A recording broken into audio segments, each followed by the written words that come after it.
In July of 2010, Congress passed and the President approved, signed into law, the Wall Street Reform and Consumer Protection Act. That law was needed because we had a deregulatory approach for the last decade, which resulted in this financial meltdown. Hundreds of billions of dollars were used in order to bail out troubled financial institutions.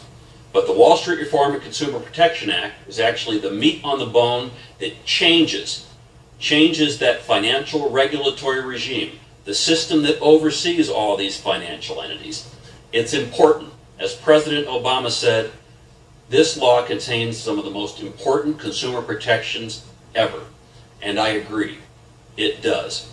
The problem we're faced with now in 2011 is Congress has not given the regulatory agencies who are charged with carrying out that reform needed funding to actually do the job.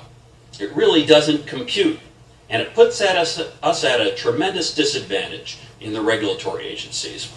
Yes, we can put these rules and regulations into place. We can set them and make them the law of the land.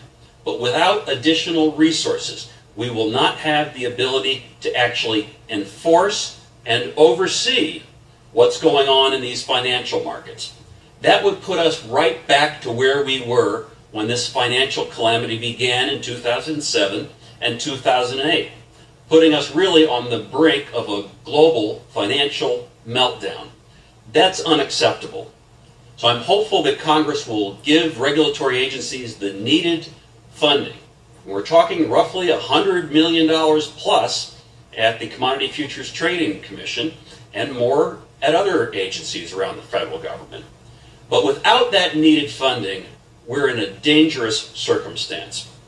One of the things that I hope we do is consider what are the alternatives. I have always been against user fees, for example. These markets, the futures markets, are public markets. They impact the price of just about everything consumers pay, from a home mortgage to a gallon of milk, orange juice, or gasoline. So there's a public purpose.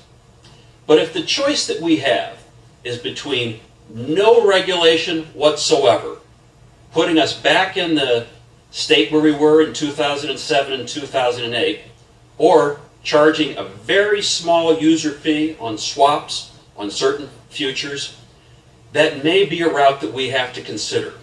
It's something we certainly need to be talking about now, because if we don't get the additional funding, we'll be in a horrendous strait. I hope we start doing that. I hope we do it in the public. I hope that we have transparency in these discussions. It's not my approach. I don't think user fees are the right way to go. It's sort of the DEFCON 1 tactic, I think. But short of additional appropriations, it may be the direction that we ultimately need to go.